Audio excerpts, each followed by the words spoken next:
Comme dirait Albus Dumbledore, le problème, c'est que les humains ont un don pour désirer ce qui leur fait le plus de mal. L'attente interminable du film 3 des Animaux Fantastiques par exemple, qui ne sera disponible dans les salles obscures que le 12 novembre 2021. Sorciers, sorcières, étudiants en magie, bonsoir. Le 4 novembre, Wizarding World nous donnait enfin des nouvelles de l'avancée du film. Et vous commencez à me connaître, j'aime beaucoup faire des liens avec le peu d'indices que l'on me donne. Alors c'est parti pour les petits détails qui vous ont peut-être échappé durant l'annonce des Animaux Fantastiques 3. Concrètement, que savons-nous? Eh bien déjà, que les acteurs jouant Norbert Dragono, Albus Dumbledore, Gellert Grindelwald, Queenie et Tina Goldstein, Jacob Kowalski ainsi qu'Aurelius Dumbledore, ou Croyance si vous préférez, seront bien présents dans ce troisième opus. Mais également la comédienne et actrice Jessica Williams qui joue le rôle d'Eulalie X, dite Lali. Et cette fois-ci, pas question de l'entreapercevoir car elle jouera un rôle bien plus important. Alors, qui est Eulalie X? Il s'agit du professeur de sortilège à l'école de sorcellerie Evil Morny, l'équivalent américain de Poudlard. Mais ce n'est pas tout. Pour rappel, dans l'une des scènes du deuxième film, on pouvait observer Flamel s'empresser d'ouvrir sa chambre forte, dissimulée derrière un placard. Nous y découvrions alors quelques artefacts, dont la pierre philosophale. Flamel y retira un livre au relief doré et commença à parcourir les pages. Trouvant la page d'Albus Dumbledore vide, il choisit celle d'Eulalie X. Bien que leurs échanges furent brefs, il laisse penser que Nicolas Flamel et Eulalie partagent une préoccupation profonde de l'actualité et de ses enjeux, et que ces deux personnages joueront un rôle plus important dans la suite des événements. Je ne sais pas pourquoi, mais ce livre servant à communiquer m'a directement fait penser au faux gaillon ensorcelé par Hermione dans Harry Potter et l'Ordre du Phénix. Si vous vous souvenez bien, ces faux gaillons avaient été créés pour que les membres de l'armée de Dumbledore puissent communiquer. De plus, les chiffres se trouvant sur la tranche des fausses pièces indiquaient au lieu du numéro de série, la date et l'heure de la prochaine réunion. Si Harry décidait de changer la date ou l'heure, il lui suffisait de changer les chiffres de son propre gaillon, ce qui changeait automatiquement les chiffres des autres, et les gaillons se mettaient alors à chauffer pour les avertir du changement.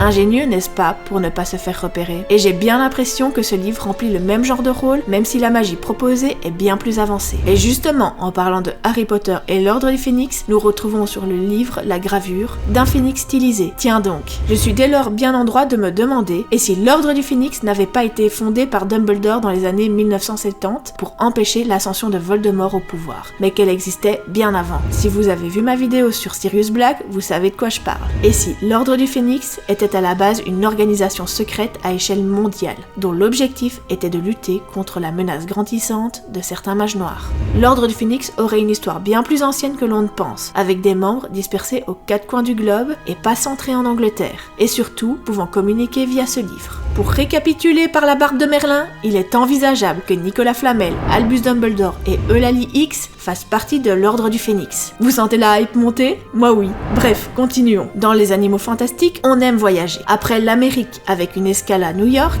après l'Europe avec une escale à Paris, voici l'Amérique du Sud avec une escale à Rio de Janeiro, au Brésil. Ah, le Brésil. Son soleil, ses plages et surtout son école de sorcellerie. Castelo Brucho. Castelo Brucho. Je m'excuse, mon accent portugais est horrible. Il s'agit de l'école de magie brésilienne, accueillant des étudiants de partout en Amérique du Sud. L'école est cachée au fin fond de la forêt tropicale, et comme à Poudlard, elle apparaît comme un château en ruine pour les quelques rares moldus s'y aventurant de trop près. Merci le sort repousse moldu. D'ailleurs, les opinions divergent pour savoir qui a eu l'idée en premier. Castelo Brucho se présente comme un imposant édifice carré de roches dorées, et elle est souvent comparée à un temple. Les étudiants portent un uniforme vert clair et sont particulièrement avancés dans deux disciplines, l'herboristerie et la magie-zoologie. Voilà qui devrait intéresser notre magie-zoologiste Norbert Dragono. D'ailleurs, l'école propose des programmes d'échange très populaires aux étudiants européens qui souhaiteraient étudier la faune et la flore magique d'Amérique du Sud. Il n'est pas improbable que dans le troisième volet, Norbert rencontre un ancien correspondant lors de son voyage à Rio. Si ce programme d'échange vous évoque quelque chose, c'est tout à fait normal. On y fait mention dans Harry Potter et la Coupe de Feu. C'est Bill Weasley qui a fait partie de ce programme d'échange lorsqu'il était encore élève à Poudlard. Son correspondant, un élève de Castelo Brucho, lui avait proposé de venir le rencontrer. Malheureusement, ses parents ne pouvant pas lui payer le voyage, Bill déclina l'offre. Son correspondant, furieux, lui envoya alors un chapeau faisant rétrécir ses oreilles.